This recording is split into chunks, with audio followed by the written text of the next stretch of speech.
Il y a peu, j'ai fait une vidéo introductive sur les propos du président Ouattara concernant les élections à venir. Je l'ai fait à la hâte juste pour répondre à des vidéos qui circulaient beaucoup et qui ne rapprochaient pas les gens de la réalité. Maintenant, je vais faire cette vidéo pour justement plus donner des détails et donner pas ma position, mais ce qui est à faire.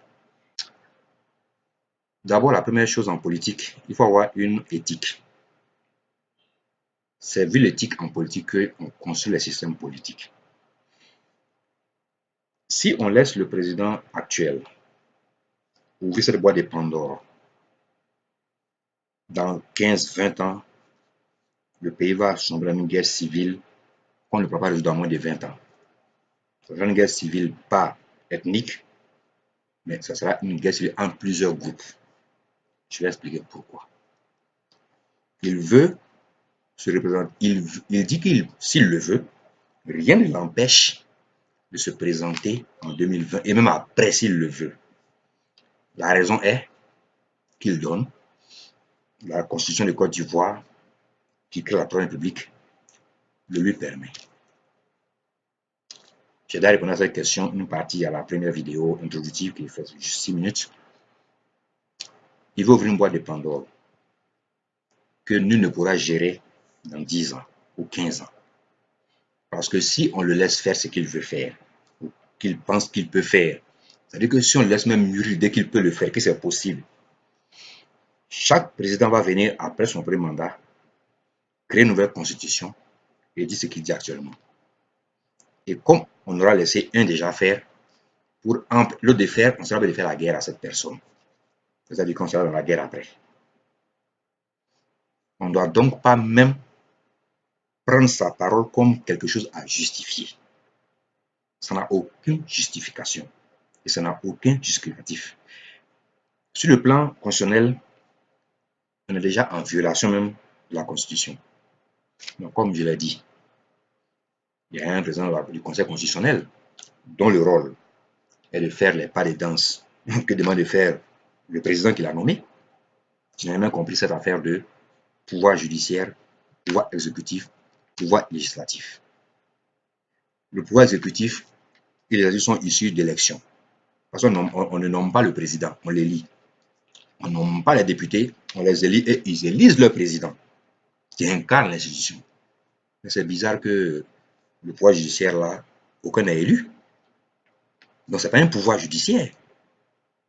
C'est un système judiciaire qui est à 1000% inféodé au pouvoir exécutif. De la manière que le président peut démettre le président du Conseil constitutionnel, il peut démettre le chef d'état-major de l'armée.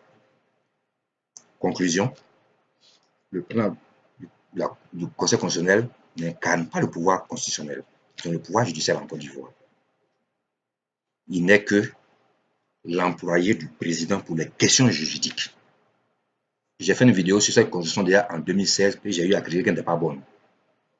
La vidéo existe toujours dans mes vidéos. Et j'ai même dit que j'ai l'impression que c'est Adonai qui a écrit la constitution et les juristes n'ont fait que corriger pour rendre ça conforme aux thèmes juridiques constitutionnels. Certains m'ont critiqué, mais maintenant on voit bien que je n'ai pas eu tort en fait de dire que c'est lui-même qui a écrit la constitution. Parce qu'aujourd'hui, Pakongo dit que lui, il avait déjà dit que 2020 va se présenter, mais que Kokomado est plus fort en droit que lui. Donc, Ado a raison. Ça, c'est la politique. On ne doit pas laisser faire ça. On ne doit pas le laisser même imaginer qu'il peut le faire. Sinon, il va avoir une boîte de Pandore qu'on ne pourra plus refermer que par la guerre. En conclusion, les propos que le président Alassane Ouattara prononce aujourd'hui, c'est la préparation à une guerre civile dans 15 ans. Il le sait. C'est-à-dire, il crée un truc dont il sait que les conséquences, ce sera une guerre civile. Pour dire, quand je suis au pouvoir, il n'y a pas de guerre civile. J'ai quitté le pouvoir, je vais être en guerre civile. Donc, je reviens encore. Ou bien, j'ai quelqu'un qui va venir faire la paix pour vous, que je cautionne. On ne doit donc pas même lui donner même à l'esprit, qui doit même rêver à venir faire ce genre de déclaration. Ça, c'est le 1. On va attaquer le terme juridique. Je n'ai pas fait de droit comme les gens. Mais bien sûr, le droit universel, on lit. La Constitution a été votée en 2016. Quand on écoute le président parler, c'est comme ça va être promulgué. Donc, elle n'est pas encore en activité. Ma première question que j'ai posée, pourquoi voter une Constitution en 2016 alors qu'elle va entrer en action en 2020? Dans quel pays du monde vous avez vu un peuple voter une Constitution pour le futur et garder? C'est la première fois que je vois ça dans le monde. C'est bien pour la première fois que dans ce monde-là, je vois un pays voter une Constitution pour la réserver pendant 4 ans. Mais un problème s'est posé. Pendant que la population dit on réserve la Constitution dans 4 ans, le président se permet de nommer un vice-président et de créer un Sénat. De deux choses l'une. On n'est sous aucune constitution en Côte d'Ivoire. Ça veut donc dire que la Côte d'Ivoire actuellement ne fonctionne sous aucune constitution. Parce que ce n'est pas la troisième république qui est en marche. Et on est dans une seconde république qui n'a prévu ni vice-président, ni Sénat. Et le Conseil constitutionnel qui est censé garantir la constitution est dans l'incapacité de garantir la constitution ivoirienne de 2000 qui n'a prévu aucun vice-président ni aucun Sénat. On laisse le président violer la constitution de 2000 et on dit il peut même violer celle de la Troisième République. Modifier une constitution ou la refaire à zéro ne remet pas forcément les compteurs à zéro. Ce n'est écrit nulle part dans la Constitution que ceux qui ont déjà des mandats avant ne peuvent pas se présenter ou peuvent se présenter. Quand la Constitution est votée, normalement, tous ceux qui ont fait acte de candidature à la Constitution qui est votée doivent suivre les règles de la Constitution qui est votée. Mais un problème s'est posé, comme j'ai dit au début, comme on a déjà un vice-président, on a déjà un Sénat.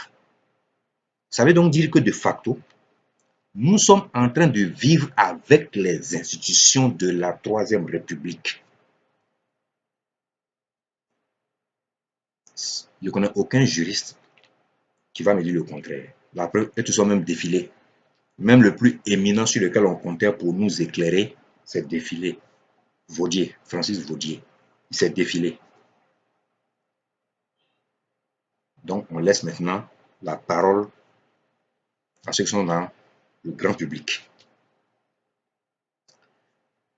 La Constitution de 2000 est en activité. Elle n'a jamais été suspendue. Jamais on a entendu que la Constitution a été suspendue.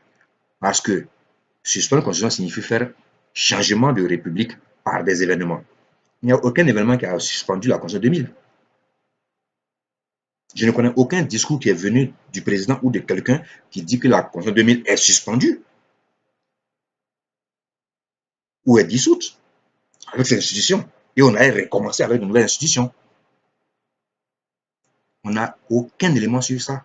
Donc, Ado aura beau se faire lui-même un coup d'État, se faire un autocoup d'État constitutionnel, faire voter une nouvelle constitution, et maintenant, c'est là il peut dire nous sommes dans une nouvelle constitution maintenant, on commence à zéro, et maintenant, on faisait les élections présidentielles. On ne peut pas créer une constitution en cours de mandat. On peut modifier des éléments de l'ancienne constitution. On ne peut pas voter une nouvelle constitution en cours d'un mandat. Je n'ai jamais vu ça dans le monde. Et les juristes sont là et personne ne parle. Comme ça, j'ai dit, c'est Ado lui-même qui a écrit sa constitution. Il a remis à des juristes pour faire l'habillage des termes juridiques. Il a déposé devant une population qui n'a jamais étudié, qui n'a que 1% d'intellectuels, qui se trouve être dominé par la politique. Donc, il ne peut jamais dire non au président.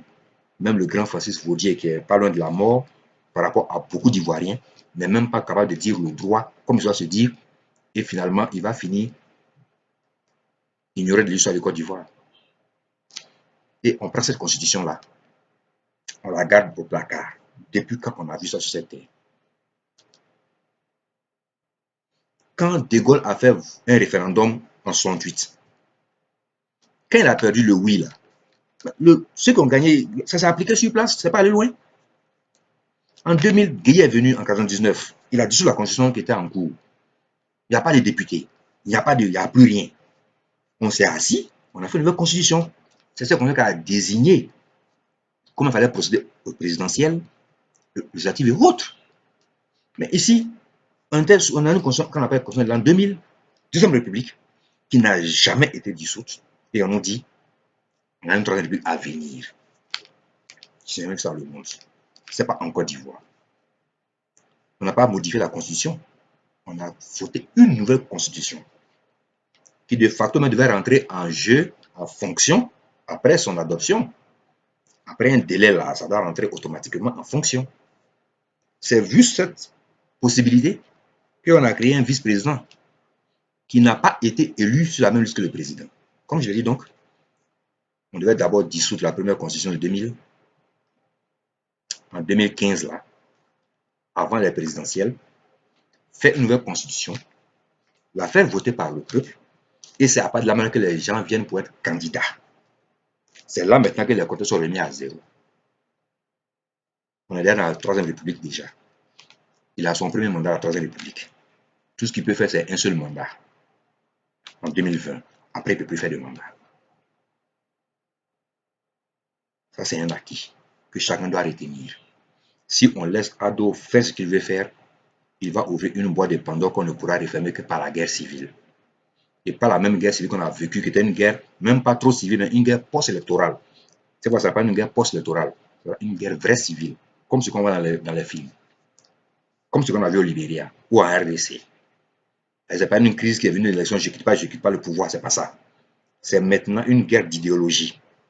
Comme les Ivoiriens n'ont pas appris à dialoguer, à discuter, il n'y a pas de débat, ça va se résoudre par les armes. Parce que quelqu'un venait après lui et dit la même chose, il a en plein mandat, il fait voter une constitution qu'il garde de côté et il dit, avec la fin de son mandat à 2 ans, ça remet les compteurs à zéro.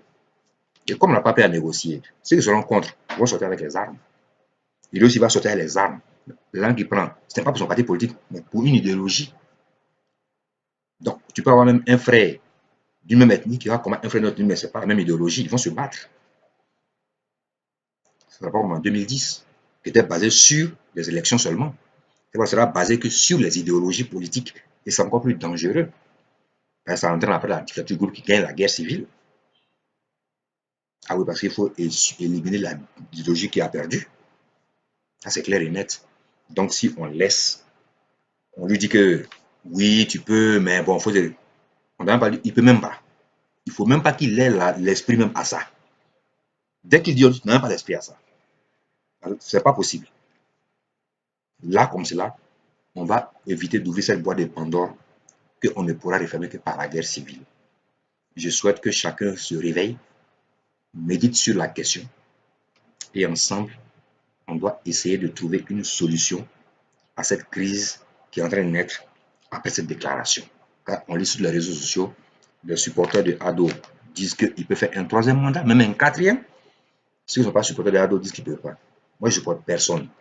Je dis ce qui est écrit et puis ce que chacun fait. On doit faire attention à ce genre de discours, sinon, après lui, ça sera l'habitude ivoirienne de faire un mandat. Si on est réélu, après 2 ans, je fais une nouvelle constitution et vers la fin, je dis que la constitution se remet à zéro. Je peux encore faire 2 mandats. J'ai fait 4 fois au pouvoir. Et après, on faut qu'on me renverse. Lui qui vient, il fait encore la même chose. On ne va pas s'en sortir. On doit donc être vigilant sur ce qu'on dit dans les réseaux sociaux, car c'est ça qui donne la parole à nos parents qui sont en Afrique, qui sont au pays. Ils se servent de ce qu'on dit sur les réseaux sociaux pour dire, même chez les Blancs, on dit ça aussi. Les Blancs ne feront jamais ça. Je l'ai déjà dit et je le répète pour terminer. Si la démocratie était un système qui allait permettre aux pays africains de se développer et d'être mieux, les Blancs n'allaient jamais l'imposer aux Africains. Les Blancs ne vont jamais dire aux Africains de faire quelque chose qui va les rendre meilleurs eux-mêmes. Jamais. Ils ne vont nous dire de faire que ce qui leur permet de nous exploiter toujours. Parce que chez les Blancs, il n'y a même pas de démocratie. Ils ne savent pas ce que c'est. Ils ne font pas de démocratie chez les Blancs. Ça n'existe pas chez les Blancs. C'est pour ça qu'ils disent non, on n'a qu'à faire. Avec ça, que ça ne permet pas de faire vivre le peuple meilleur Donc, vous faites. Ça nous permet de toujours vous exploiter. Non, les Blancs ne font pas de démocratie. Je mets au défi qu'on me dit que les Blancs font la démocratie. Je peux faire une prochaine vidéo. J'ai déjà débattu avec ça plusieurs personnes. Ils sont même sortis vainqueurs de ce débat. Même avec des Blancs eux-mêmes. Je dis que les Blancs ne font jamais. Ils n'ont jamais fait de démocratie. Même ça n'existe pas, la démocratie. C'est un truc qui n'existe même pas. On dit de faire quelque chose qui n'existe pas. C'est pour ça que depuis nous, on patauge. On n'arrive pas à s'en sortir parce qu'on croit que ça existe et on veut faire quelque chose qui n'existe pas du tout. C'est pour ça qu'on patauge. Des Blancs patauges parce que ça n'existe pas et donc ils ne font pas de démocratie. Jamais. Un président qui est élu chez les Blancs, quand il fait sa campagne, là, il fait sa campagne. Ce qu'il fait après la campagne, là, c'est le côté qu'il dit pendant la campagne. Est-ce qu'un président vous a dit un jour à la campagne en Europe là, que lui, quand il va être président, il va faire la guerre? Je dis jamais ça. Mais dès qu'ils sont présidents, la première action qu'ils prennent, c'est aller faire la guerre. Et puis, demandent jamais au peuple qu'ils vont faire la guerre. Et puis, le peuple est d'accord avec. Ah, ils sont déjà dans la dictature, ça c'est fini, ça, ils ne veulent pas de démocratie chez les Blancs. Ils ne savent pas ce que c'est la démocratie. Ils n'ont jamais vécu ça. Et puis on nous demande de faire quelque chose qu'eux-mêmes n'ont jamais pu faire. Parce qu'ils savent qu'ils ont essayé. Et ils ont vu que la démocratie, ça ne peut pas être résistant. Donc, ça fait patauger le peuple, c'est tout ce qu'ils savent. Donc, vous, les Africains, vous faites la démocratie, vous allez patauger, et nous, on va venir toujours vous commander. Si les Blancs vous disent, si un Blanc te dit de faire quelque chose, si tu fais, tu es foutu. Je ne connais pas un Blanc qui a dit à un Noir de faire un truc qui va être bien pour le Noir lui-même. Jamais. Si un Blanc te fait quelque chose, c'est que lui gagne dedans. Toi, tu ne gagnes rien dedans. Toi, tu penses que tu gagnes des miettes. Ce que tu gagnes dans ton dos, tu ne connais pas. Si c'est que tu vas gagner, tu ne feras jamais. La preuve, on trouve des recueils qui parlent de démocratie. On trouve des recueils qui parlent de comment faire l'économie. Qui a trouvé dans un magasin, dans une librairie, un seul jour, un livre qui parle de comment faire la bombe atomique? Pourtant, c'est ça qui garantit notre développement en Afrique. Si la RDC demain a une bombe atomique, la RDC, c'est eux qui vont faire le cours des matières premières. Apprendre à laisser. Mais on vend des recueils d'économie, on vend des recueils de sociologie, on vend des recueils d'histoire, mais on ne vend pas des recueils de fabrication de bombes atomiques. Alors qu'on sait tous que c'est la bombe atomique ou la bombe nucléaire qui te protège contre les prédateurs. On le sait. Ce n'est pas la démocratie qui te protège contre les prédateurs. Jamais. Tous les peuples qui sont protégés aujourd'hui, qui contrôlent leur propre marché, ce n'est pas la démocratie. Ils ont les armes. C'est ça qui fait qu'ils sont protégés, mais ils peuvent se développer. Aucun pays n'a été développé par la démocratie, même pas les armes. C'est pour cela que justement, les 5 qui siègent au conseil là, ce sont les 5 premiers qui ont eu la bombe atomique. Ceux qui ont la bombe atomique, sauf la France, c'est eux qui sont assis pour faire conseil de sécurité. Ceux qui n'ont pas de bombe atomique ne sont pas au conseil de sécurité. On voit donc bien que ce n'est pas la démocratie qui a donné le pouvoir aux gens au conseil de sécurité, mais les armes atomiques qu'ils avaient. Et donc, quand tu as ça pour dire, j'ai fait la démocratie pour être développée demain, bon, les Blancs même se moquent toi après quand tu tournes le dos. Ils disent, mais frère, il est malade. Depuis quand la démocratie a développé un pays, vous avez vu ça où? Ça n'existe pas la démocratie. Donc, tout ce qu'on fait, c'est pour ça qu'on se bat. On veut la démocratie en Afrique. Ça fait 30 ans les ans. Personne n'a la démocratie en Afrique. Ça n'existe pas. Donc, ces constitutions qu'on s'est créées, c'est pour juste nous retarder. C'est pour ça qu'on fait tout ce cinéma. Donc, on met au pouvoir des pions qui vont nous retarder, comme ce que Ado fait actuellement. C'est juste pour nous envoyer dans une guerre civile demain. C'est tout ce qu'il prépare. Si on le laisse faire, on ne doit donc pas le laisser faire. On doit lui dire la vérité. Que on ne peut pas modifier une constitution, on ne peut pas créer une nouvelle constitution et la garder. C'est incroyable, c'est impossible. Ce n'est vu nulle part. Il faut qu'on redevienne des vrais Africains. On doit aimer nos patries et non les individus. Merci.